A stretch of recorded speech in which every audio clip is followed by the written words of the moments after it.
বিধানসভা নির্বাচন ঘোষণার পরদিনই কোচবিহারের দিনহাটা বিধানসভা এলাকায় রাজনৈতিক সমীকরণে দেখা গেল নতুন মোড়।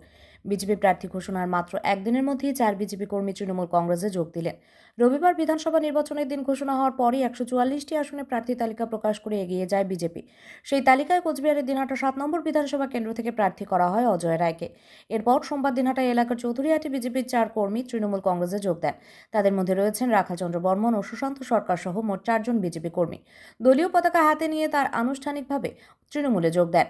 এই যোগদান প্রসঙ্গে দিনহাটা ব্লক সভাপতি দীপক ভট্টাচার্য বলেন, বিজেপি ছেড়ে কর্মীদের তৃণমূলে যোগদান এলাকায় দলের সংগঠন আরও শক্তিশালী করবে। তার দাবি, দিনহাটা বিধানসভা কেন্দ্রে তৃণমূল কংগ্রেসের জয় নিশ্চিত। নির্বাচনের আগে বাড়ছে রাজনৈতিক তৎপরতা।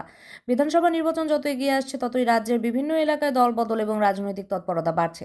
দিনহাটার এই ঘটনাও নির্বাচনের আগে স্থানীয় রাজনীতিতে নতুন করে আলোচনা শুরু করেছে। কোন দল থেকে তৃণমূলে আসলেন? আমি বিজেপি দল থেকে এই দলে আসলাম।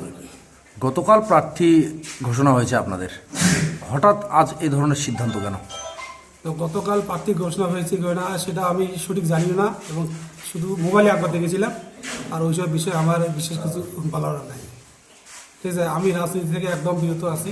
সেই জন্য রাজনীতির বিষয় নিয়ে এতদিন কোনো কিছু মাথাও খাবাই না। এটা হলো আমার বক্তব্য।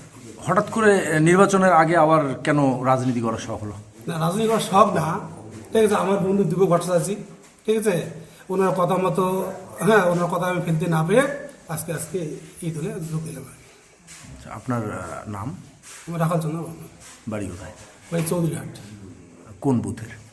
আমি 187 নম্বর স্বাধীন নগরে। আজকে তৃণমূলে যোগ দিলেন? আমি প্রাক্তন বিজেপি শক্তি প্রমুখ ছিলাম, এখন টিএমসিতে আছি। কোথায় বাড়ি আপনার? আমার বাড়ি চৌধুরীহাট লাউগড়, কত নম্বর বুথে? 183 নম্বর বুথ। হঠাৎ বিজেপি ছেড়ে তৃণমূলে কেন? এক সময় দায়িত্বে ছিলেন, গতকাল আপনাদের দলের প্রার্থী ঘোষণা হয়েছে, আর আজ এই তৃণমূলে আসার সিদ্ধান্ত কি কারণে?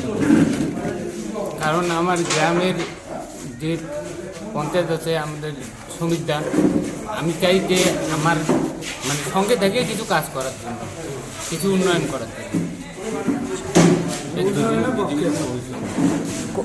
কজন জয়েনিং করলেন আজকে তৃণমূলে? আজকে তো আমার বুথ থেকে আমি একাই আসছি, আর অন্য বুথের থেকে আসছে। কি নাম বললেন আপনার? সুশান্ত সরকার। সুশান্ত সরকার। কত নম্বর বুথ? 183 নম্বর। 183।